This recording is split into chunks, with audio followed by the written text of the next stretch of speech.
welcome to the Animal Training Academy Making Ripples podcast show, the show where we share the stories of the ripple-making extraordinaires with behavior nerd superpowers who make up the Animal Training Academy membership. I'm your host and one of the happiness engineers at Animal Training Academy, Shelley Wood from Drop Your Jaws Dog Training in Cape Girardeau, Missouri in the United States. We're absolutely thrilled and grateful to have you here with us today. Make sure you go ahead and hit that subscribe button so that you don't miss a single episode. This show is brought to you on behalf of the Animal Training Academy membership. So if you like the conversations in these episodes, then we want to invite you to continue them with like-minded people in the ATA membership, which you can find out more about at www.atamember.com. Within the membership, you can get access to twice monthly live web classes, the back catalog of previous web class replays, plus a huge library of videos and projects to help you problem solve your training challenges. And we're a sociable bunch with an exclusive private Facebook group and forums area. It's like a Netflix social media platform for animal behavior geeks.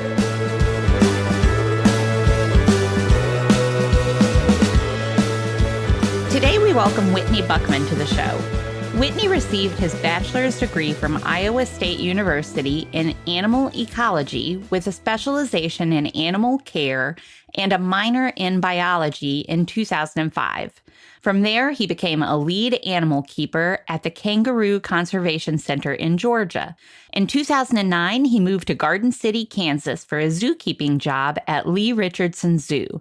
He was then promoted to Manager of Distance Learning and Technology, and then again to Curator of Education. In 2018, he left the zoo field to help pet owners in Southwest Kansas by starting Buchman Best Behaviors. Currently, he is finishing his Karen Pryor Academy certification. He recently moved into a new home with his wife, Mary, to accommodate their 5 dogs, 1 cat, 4 bunnies, and 2 fish tanks. Welcome, Whitney. Thank you. Thanks for having me. Yeah, I'm super excited to have you here with us today. And that is quite a menagerie that you have. Yeah, and everybody laughs because they're like, and those aren't small dogs. I'm like, yeah, the smallest is about 75 pounds. What kind of dogs do you have? They're all mixes, so it's going to be a plethora right now. We have Oscar. He's our old man. We're not 100% sure. He was a dumpster puppy, literally, at the shelter.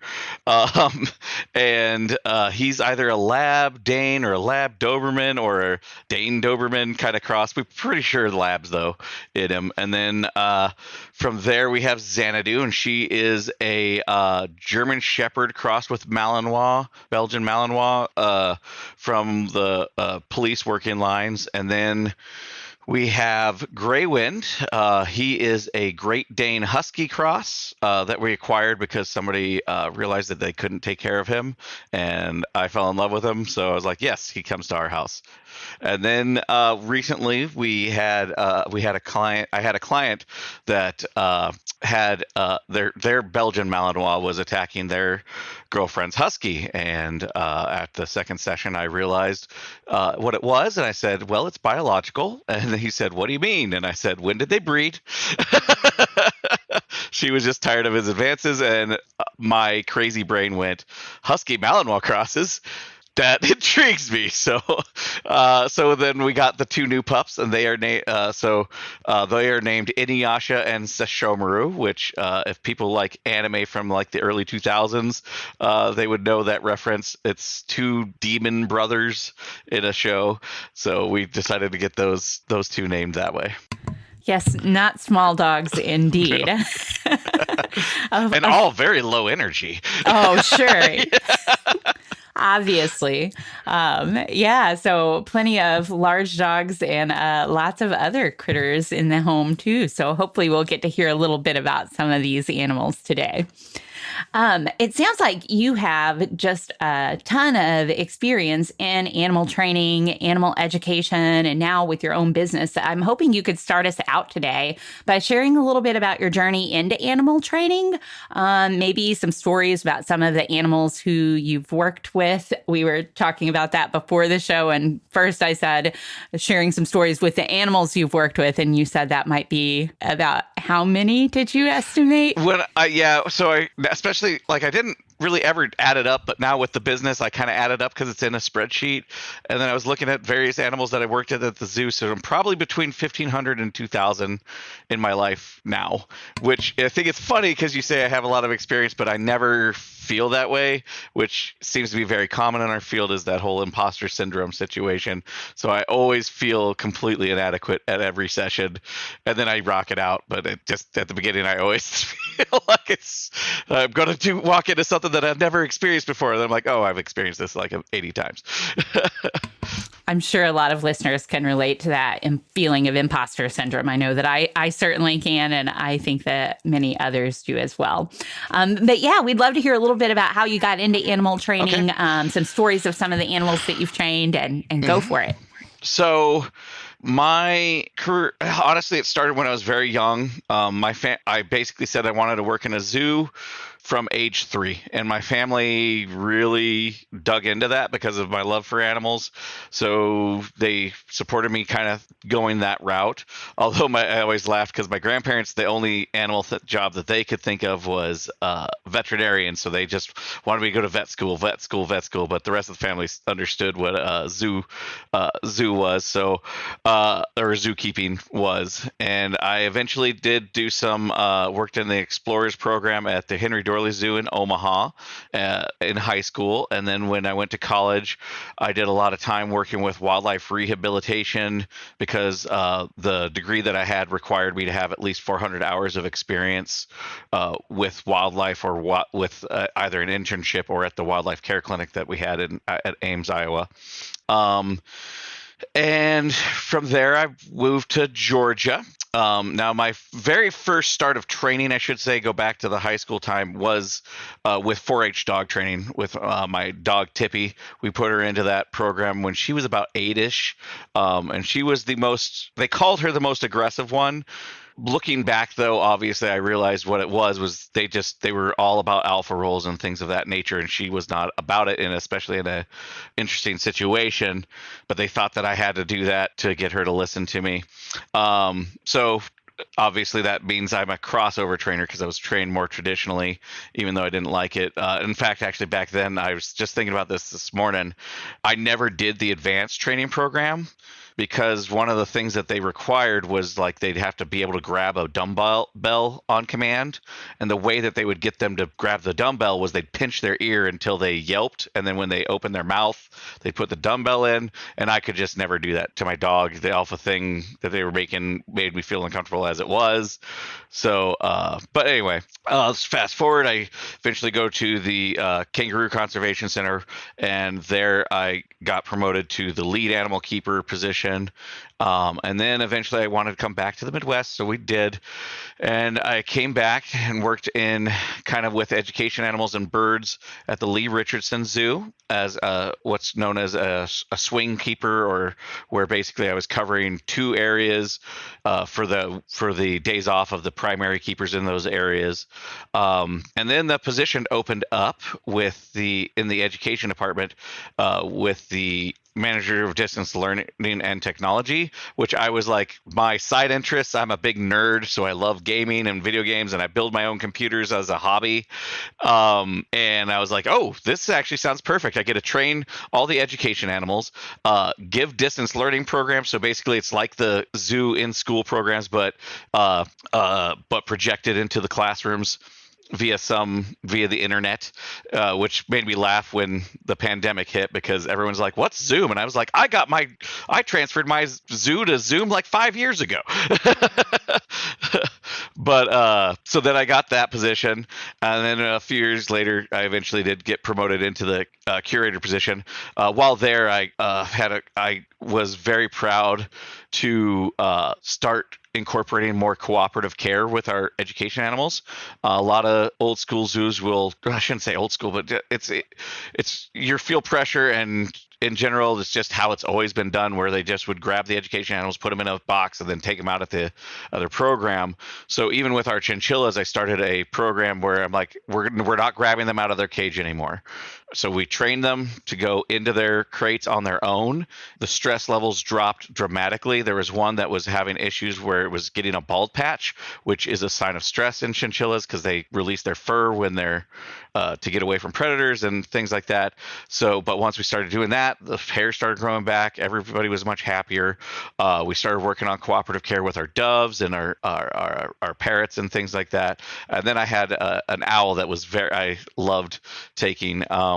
He bonded very much with me. His name, I named him Bowie because he was a barn owl.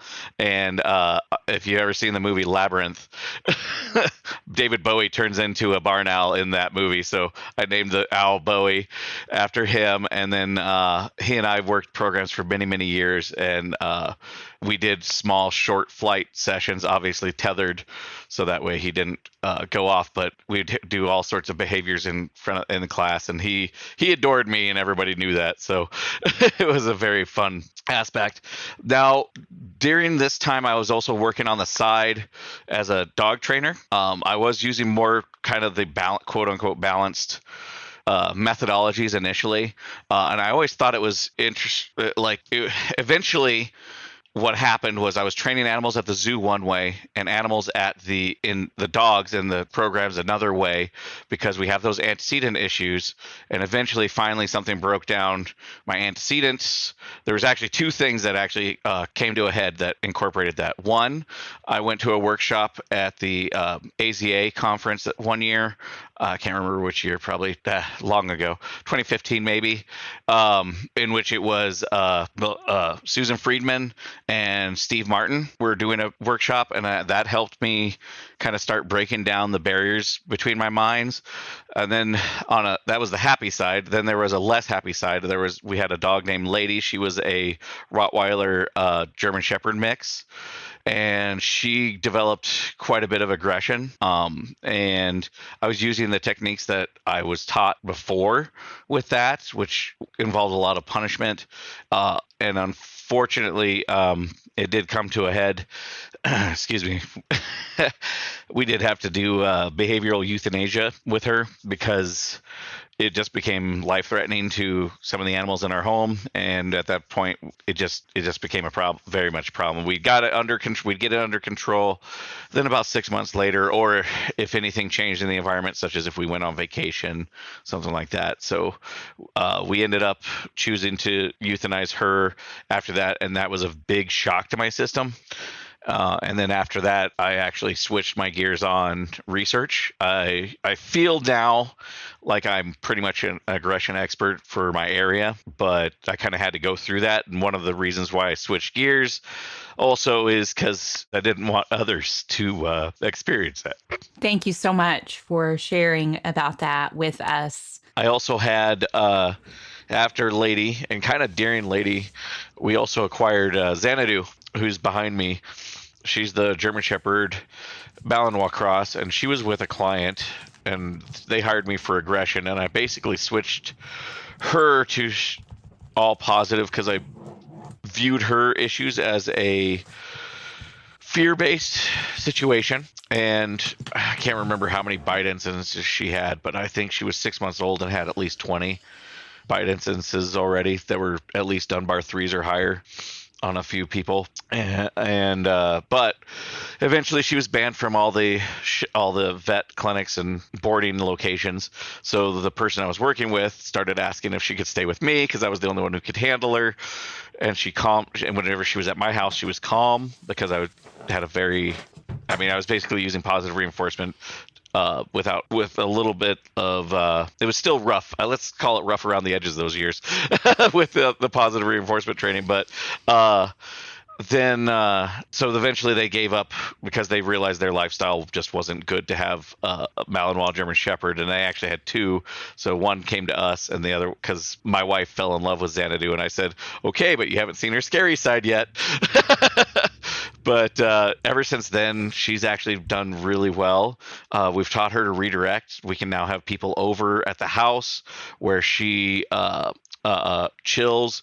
If she emotionally gets a little too amped up, we have her just grab a toy and go to our bedroom where she kind of decompresses. While she's doing that, no one's allowed to go visit her except for my wife and myself. But we have very simple, just redirection kind of training with her, and this to the point where we actually can trust her quite a bit. Now, obviously, anybody who knows aggression cases, you never let your guard down.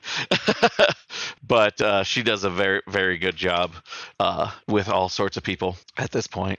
And then, of course, we got the 2 new pups, and I put both of them through the KPA workshop.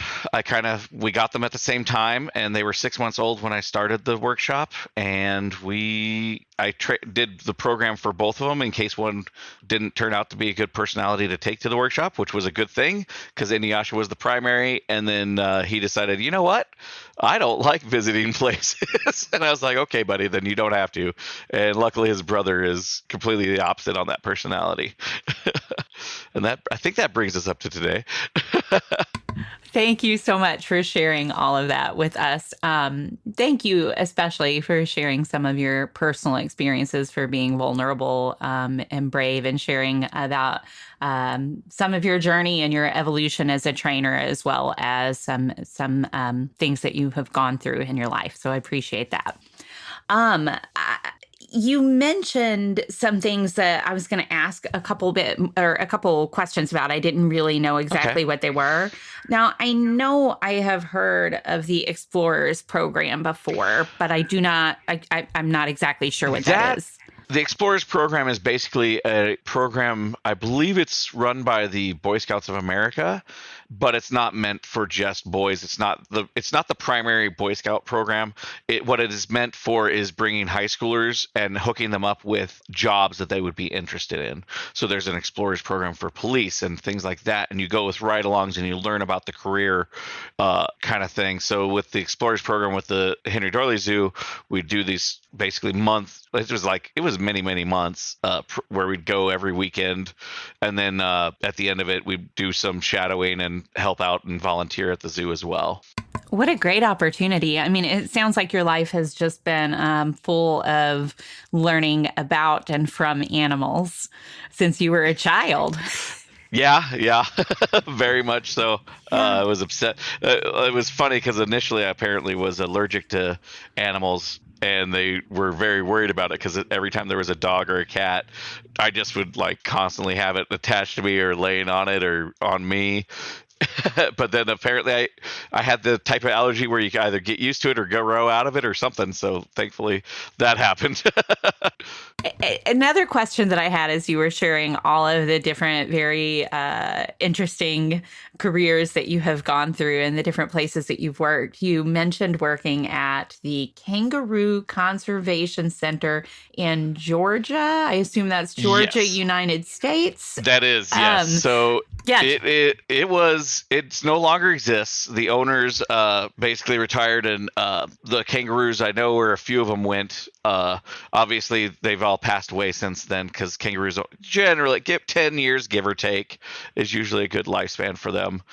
Some can get up to 15 or even 20. We had one that was 22, but 10 to 15 years is probably a good age range for them. But it's the largest kangaroo collection in the United States.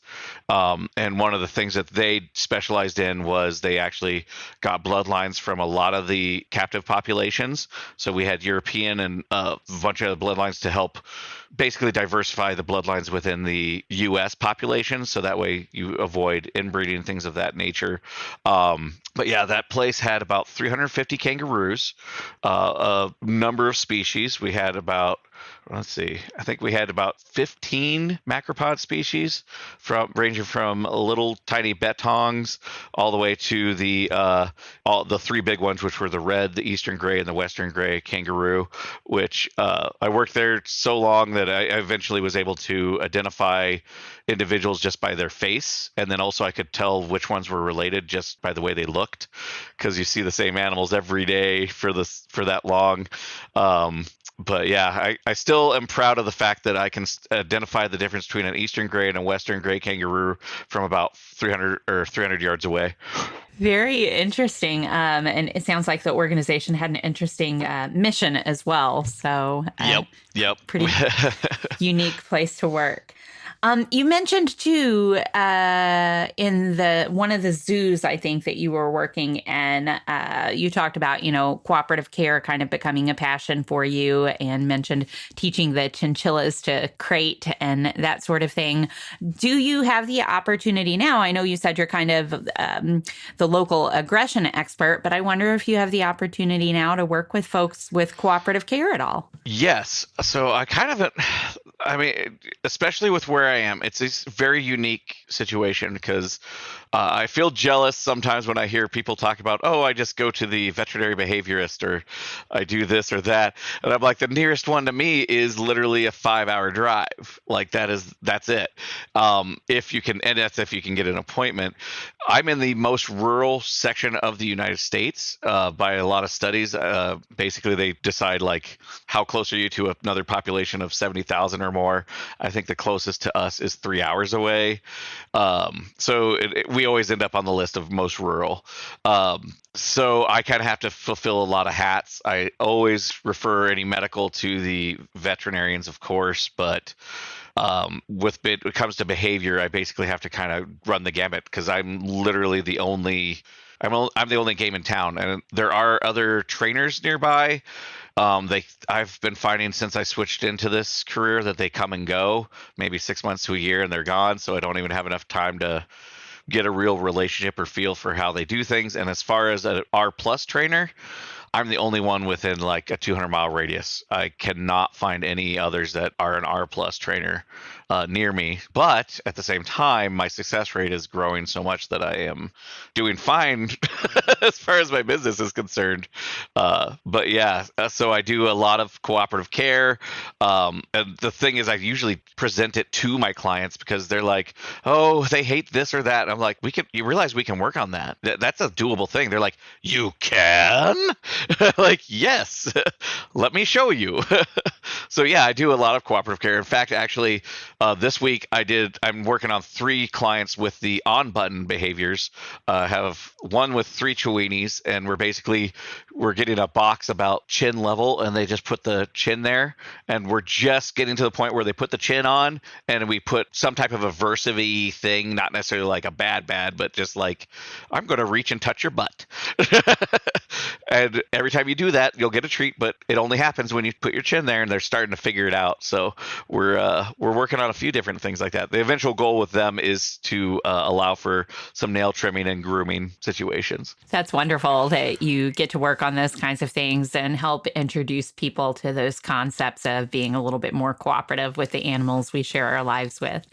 Are there other things? There have to be like a million. Can you think of 1 or 2 other things that you've taken from the zoo world or the work in conservation or wildlife rehab that you've done that you use in your role as a dog trainer now? Obviously the cooperative care is the biggest one.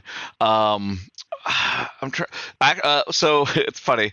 My original business name, right now it's Buchman Best Behaviors, but because I sometimes we're too smart for our own good, and my original name was Buchman Bestial Behaviors because I really wanted to focus on being able to work with other animals as well. Because bestial just means beasts and animal. However, for obvious reasons, I changed the name.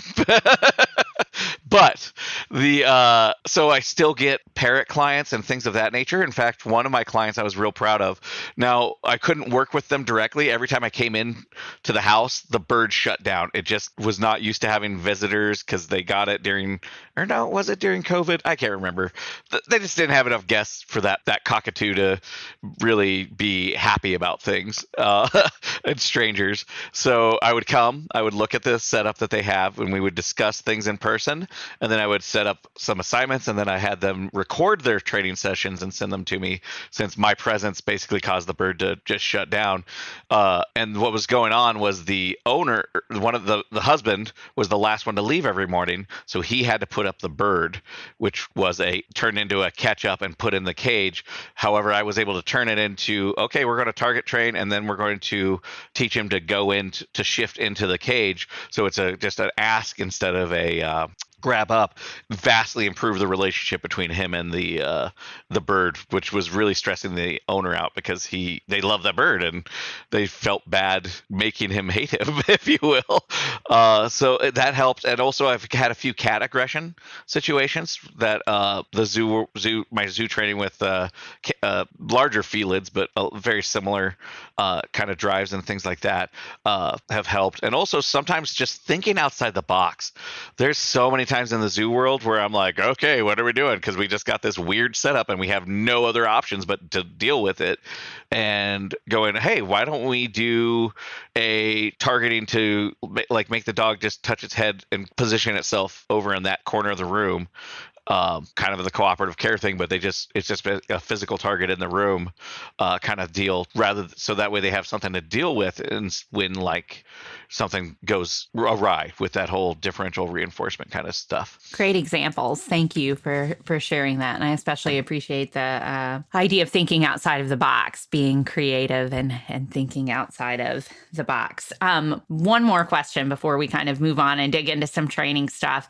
You are kind of a self-described technology nerd, I think you might have said. Maybe not. Yes. Okay, did say that. And you just mentioned you just mentioned an experience with an animal and some humans you were working with where you realized that your presence wasn't necessarily the most helpful thing. And so you were using video from them and technology to help work with them. Do you find that useful in a lot of other ways too? Do you do a lot of kind of remote work with people to help set animals at ease? I do. Actually, I was actually COVID set up before COVID was a thing. Like because of my background with distance learning, I went and I got a Zoom account the very first day that I started my business. I had all this stuff set up. You see that I even had it more ghetto set up. I shouldn't say ghetto. That's not a hodgepodge setup. Let's call it a hodgepodge setup. Changing vernacular is hard sometimes. But now I've even added now with the new house that we bought, I basically got this much larger office and I've basically turned it into a full studio. You can see it, but others can't. But like I got cameras on all the dogs and things like that. So I can show a full training setup with people and do a full demo. I find that sometimes when I'm not there, it helps a lot more. The problem is getting people to understand that that's an option. I say that I was set up for COVID, but I do feel like the only people who are really getting a lot of online clients are people who have big names already. So even though I was all set up, I still only get like a few a month. I do have people that know me or have experienced me that will contact me from other states. I have a few people that actually give my card out in Indiana and a few other states here and there, even though obviously they're nowhere near me, but to help guide their clients through those scenarios. I do find being able to work with the clients without you being an antecedent there is extremely helpful in a lot of situations. I agree with all of that and have a similar experience. I think it can be really helpful. In fact, so helpful that I've kind of wanted to shift almost all of my more customized services behavior folks at least to initial consult only online, and I have a little bit of success there, but I also find it can be, people want you, in my experience, people like, yep. feel like they just want you there. Yeah. Yes. Yeah. They feel safer when you're there. Now, yeah, so basically it's like we have to train the society as a whole to understand that this is an option to do. And wouldn't it be great to just even if it's you're going to do face-to-face, if you could at least have the starting of redirection training before you walk in the door. I mean, we always put in the safety measures and work it through it, but that would just make things go by so much smoother. our first face-to-face. Absolutely. And would probably, in a lot of these situations, make the dogs and the people probably a little bit more comfortable to get all that history taking and that sort of thing done first. Exactly. And then have those safety plans like really kind of laid out. So yeah, hopefully that'll change. And I wonder if part of it, this is kind of, I'm getting us off track here, I think, but I wonder no problem. I wonder if part of it is also kind of a pushback to everything that we've experienced as a result of COVID, right? Like at first we were moving to Zoom and more online and stuff. And so people just sort of had to do it. And I think people are kind of tired of everything. I definitely felt a drop off. Just people want connection, and they want that face-to-face. They want, and it's completely valid. It's like why some people want to be back in the office and some people don't. Yeah. But absolutely. But hopefully we can find a way to make people more aware of some of these benefits that you've mentioned with the virtual stuff, because they really are there. All right. Well, I want to hear about some of these awesome animals who you have lived with and worked with. So I'm hoping you will take some time now to share with us about a recent training related challenge that you've experienced. And there's something on your mind there? Oh, yeah. Okay. I just went through KPA, so yes. In fact, actually, technically, I mean, that's the last thing that I got to do. We passed the training in thing. The last thing we got to do is that 10 chain behavior that's required at the end of the KPA course, which for those that don't know, one of the things that's required is that you have to have your dog do 10 behaviors like very quickly, boom, boom, boom, boom, and you basically create a chain of reinforcement. So the behavior itself is reinforcing so that it lasts through 10 behaviors. It's kind of how they do the whole agility coursework and things like that. One thing that I did not realize how difficult it was going to be. I was like, oh, these will be puppies. It'll be a fresh start, which yes, that is true. But also when we went to the workshop, Sashomaru wasn't even 1 year old. So taking him to the workshop was very difficult for him. Although and also since they do have Malinois in them, I focused on some very specific redirection trainings. But the challenge I've been having right now is because I started, basically one thing that I've realized is when I'm stressed, I make poor training decisions, and I think that's true with all of us. No matter how, there was one time where I'm like, I know this is a bad idea, and I tried to push the puppy into the new kennel. Why did I do that? I know every single part of my knowledge knows to do that, but my brain was like, we have 30 days to get them to go into this kennel before the workshop. So then I realized, I'm like, I got to just step away. I took some time off, and then I was like, we'll get done when we get done, because that just makes it so much smoother. So technically, Sashomaru still needs to finish his 10 chain behavior. He knows all the behaviors, but it's because I was pushing him too far too fast. I was ending up poisoning the scenario. So basically he was figuring out the 10 chain, but he realized he was only getting the reward at the end of the 10 chain. So I'd ask for the first command, and then he'd run to the last behavior. And I'm like, okay, we need to start working over. Plus, when we were at the workshop after 8-hour days for 5 days, and being as young as he was, he did fantastic. Just, he was burnt by the end. So we're like, we're not even really going to try to do it. So we're going to meet back up with our instructor at a later time, and when he's a little older and a little calmer. But we're going to be starting up that practice here in the next few days. I gave him a few weeks off, and myself a few weeks off to get our bearings straight. But I still think that taking him and his brother through it has vastly improved their training compared to the previous dogs we've had, because it put me on a spot where I had to keep things on a time. But really the main thing that I'm learning is just calm down, take a breath, step away, which I do much better when there's no deadlines.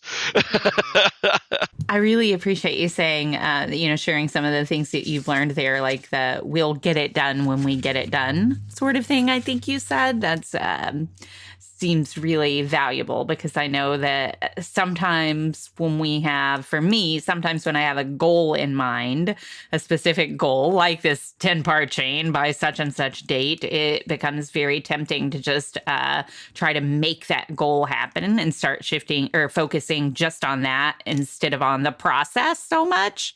But I think that thinking about we'll get it done when we get it done shifts the focus a little bit more back to the process.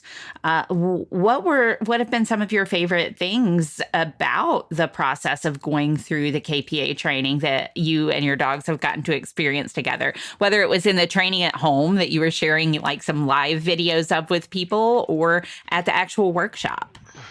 Yeah. One thing that I started doing with KPA as well is I've actually been broadcasting live all of my training sessions, because one thing that I am huge on, and this I was like this in the zoo world, is that I want to be as transparent as possible.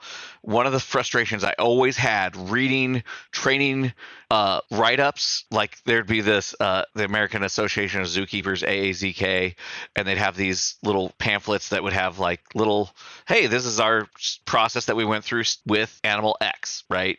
And I always felt like I don't know if you know South Park, but there's the Underpants Gnomes episode where they're like, step 1, collect underpants. Step 2, question mark. Step 3, profit. And they never would answer what step 2 was. But I always felt like that with a lot of those training things, because they would talk about all the success parts, and they're like, step 1, we did this. Step 2, step 3, it's on the perch. And you're like, okay, but what do you do when they don't do it? And that would always frustrate me. And I remember one time I was recording one of our zookeepers at Lee Richardson Zoo doing we were doing cooperative care with the giraffe, so that they could do the hoof filing and basically doing that regular thing. And at one point in time, the animal didn't do it, and I had it recorded, and the keeper did a perfect reset. He just stepped back, gave him a few minutes or 30 seconds or so, and then went back and asked again. Now, the keeper was frustrated because that didn't go right, quote unquote. And I was like, no, that's what I want to share. What do you do when they don't do it? Like, that's the stuff people need help with. That's the stuff that everything. So I like to just train live, as scary as it is.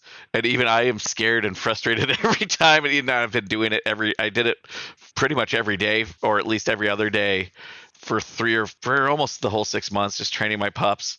And when I was in high school, I did show choir and stuff like that. And there was something that I learned from there is you'll mess up, but the world won't notice unless you make it a big deal, vast majority of the time. Like, unless you bring attention to it, they're not going to care and they'll move on.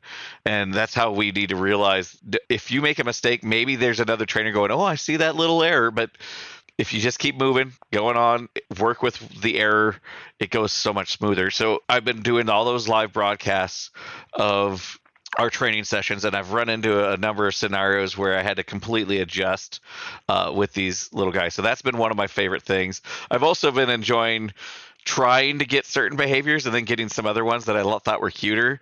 Like, I can't remember, I was asking, the head nod behavior that the dogs, we have to teach them to do in KPA at the beginning. Sashomaru started doing a full play bow. So then I linked it to me bowing to him, and I was like, this is the cutest behavior ever. So I bow, then he bows, and then we bow back and forth. I'm like, I love it. So I've just been and I've seen some of their favorite little things. One of the biggest challenges that I'm actually kind of proud of, they're not 100% with it, but I was adding some adjunctive training, with left and right. So right now I'm just trying to work on the board, and I put 2 boards out and I say left and right, and most of the time they're actually pretty on it. It's just when they start, but as soon as they start getting frustrated, that was another thing that I've learned, is once they start getting frustrated, these puppies are very intelligent and they let me know. And if I let that frustration build, I've lost the session. So that has been a big help, I think, from the KPA situation. Started adding started adding that to all of my training classes as a whole, is just that start behavior where basically just getting the animal to pay attention to you. And if there's a drop in reinforcement, it's okay to just reward them for looking at you. It's perfectly fine. In fact, it makes them much happier, and they stop walking away because of the drop in reinforcement and their frustrations build. So been doing that quite a bit with them. And with Sashomaru, I didn't realize how good it was, but I've been working on, as I said, they're Malinois, so I've been working on some behaviors. One of them was redirection, because of what Malinois are known for and things like that. My experience with Xanadu, I always joke that if something scares her, she makes it stop. Like she doesn't fight or flight. She just is like, fight. With that fear response. So with the boys, since I got them as puppies, I've just been working on that redirection.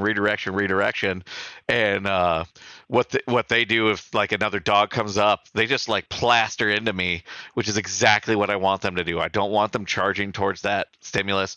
Our brewery here in town allows dogs in, and I was using that environment to acclimate them.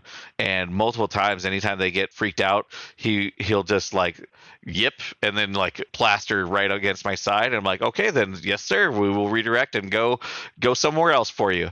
You don't have to say hi to anybody. Kind of deal. That's worked out so well. When we were at KPA, he was a little stressed out because there was a big lab that just kept looking at his toys and treats, and it was stressing him out the whole time. But we were able to, every time he just like looked and get a little freaked out, I just say his name and then redirect. I actually have a fun little video that I put on TikTok on his birthday where we were doing our morning walk before the last workshop day, and he saw some people in the street and he was like, "Whoo!" Because he was all on edge because we were 500 or hundreds of miles away from home, and actually I can't remember, 300 miles away from home or something like that. And but he would redirect just perfectly. So I was like, perfect. That's all I want you to do, buddy.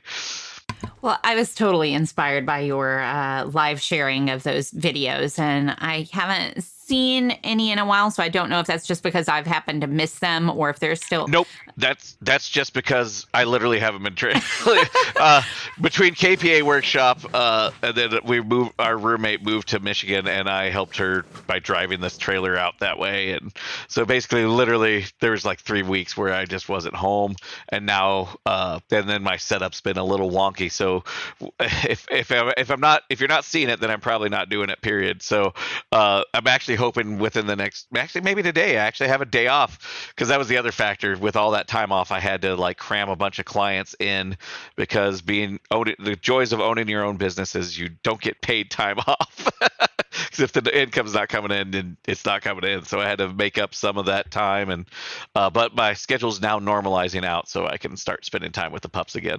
Good, because I was totally inspired by them, and am even more so now after hearing you share about something that just was really powerful to me, was when you said, what people need to know is what you do when they don't do it. What do you do when the dog doesn't? And I think that a lot of times, like when I'm creating videos that I'm going to share, even if it's share with a client to show them how to teach a behavior, I become fixated on getting the video just right, sort of thing, but people need to know it's not going to go just right for anybody all the time. So people need to know what to do when it doesn't, Exactly. Yeah.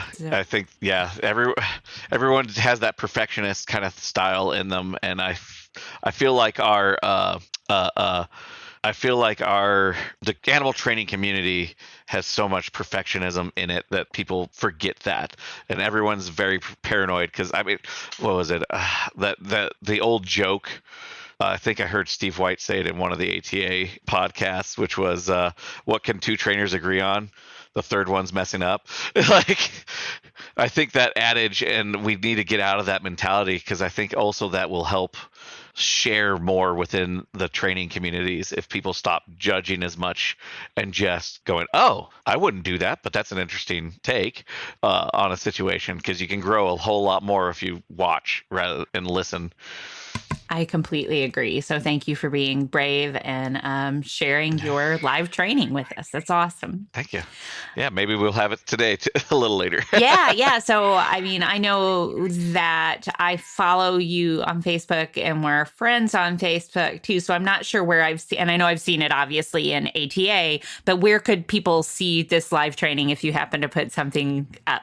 So here's where I'm a little extra when it comes to technology. I when I do it, I actually have it on my YouTube and on Twitter and on Facebook, and what else does it? Let's see, Facebook, Twitter, YouTube. Yeah, I think that's all of them. So I have it put on all of my business things. So if you look up Buchman Best Behavior on Facebook, you'll see me.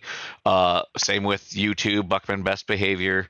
And then also if you look up bbbehaviors.com, I try to put up, I haven't put any up in a while due to just being busy with things, but I try to put up some vlogs where I discuss different things as well.